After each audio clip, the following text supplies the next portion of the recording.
All right, today we're going to be doing a brake light switch on a 2004 Chevy Silverado to 2500 series. And here's the part numbers. This is what the brake light switch looks like. This is a wiring harness, if you find that you need that goes to it. And there's some numbers right here. That's on the brake light switch. And it looks like it has the same GM number for the wiring harness, but I'm not sure if we would go by that. These are the numbers on the packaging. Here's our truck. Underneath of the hood, let me put this cover back on so I can show you. Alright, we're at the driver's side wheel here. Just come straight up. There's going to be your cover here. First thing you want to check before you go doing your switch is your stop lamp fuse. Now the fuse here, you see this big block, and up here it says stop lamp. Alright, so that's going to be right here, closest to the steering wheel. You got this big block, and it's going to be this one right here. Now that calls for a 25 amp. There's a 30 amp in here, but you want to check that fuse first. I had already just replaced this. The fuse looked good that I took out, but I replaced it anyway just for peace of mind. So that isn't my case. Mine is the brake light switch, which is located. Come in the truck here. Come underneath to your brake pedal. And then, here's our brake pedal. Just look straight up the pedal. And here's your wires, that harness you just saw, going into the switch. There's our switch right there, and that is the connecting rod right there. When you push on this brake, see how that actually goes in and out? It goes right to the switch right there. Now you see that metal clip right there? This clip right here.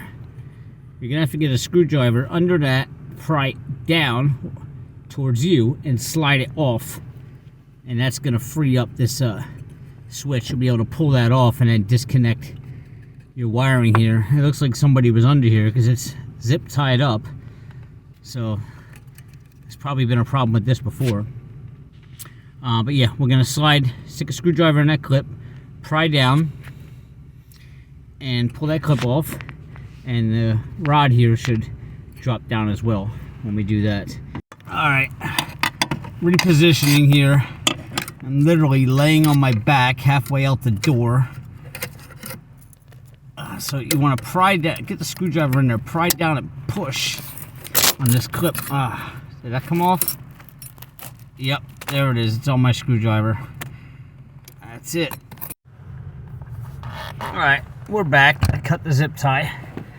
So now you got that clip off. You can pull down just like that. Alright.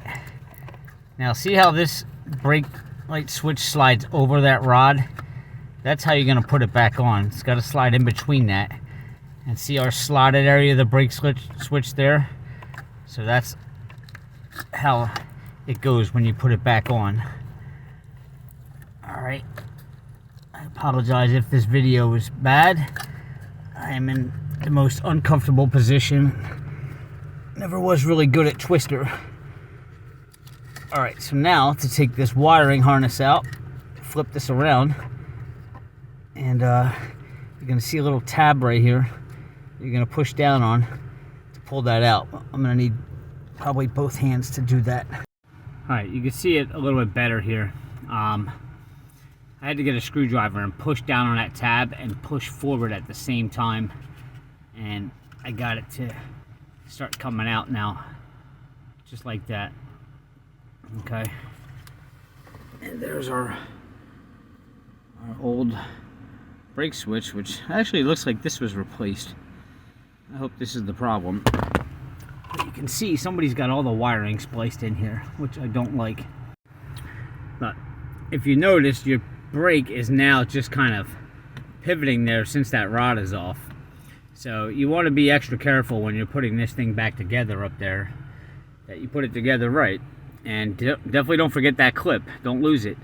The last thing you need is to be going down the road and getting ready to stop, and this is what your pedal does. you ain't stopping. So be really careful with that clip. You don't lose it, you don't break it, and if you do, certainly do not zip tie it or anything up there. This is your life and other people's lives in jeopardy.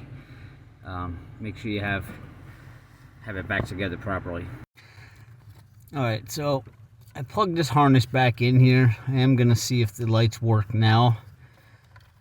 If not, then we are going to change out this harness. So basically, to put this back up there, your rod here has to, you want to just slide it on there, just like that, just a hair on there, because you need room to slide your brake switch on there now. So we got the rod on there just a hair, and remember, that side goes in first, the notch, go right over the rod, just like that, and then you can push it all the way up. There we go. It slid back up there, and now your clip is going to go back on here. Alright, so this is a little bit of a pain in the butt getting on. It's really tight. You gotta push in on it, and then you gotta slide forward, and then that will drop down and lock over top of that shaft. A little bit of a pain in the butt, and it was hard for me to do it one hand, but it's on there now. So, man, I'll tell you, that was really uncomfortable doing that.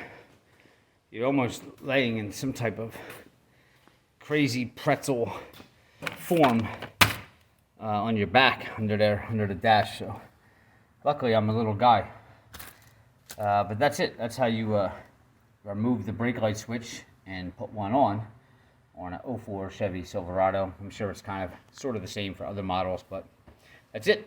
All right, guys, if you can, just for my time and effort and getting in such a crazy position and breaking my back, if you could hit subscribe below, give me a like, and leave a comment below. If you have any questions, feel free to ask. My email is whattodorob@gmail.com. And talk to you guys soon. See you next time.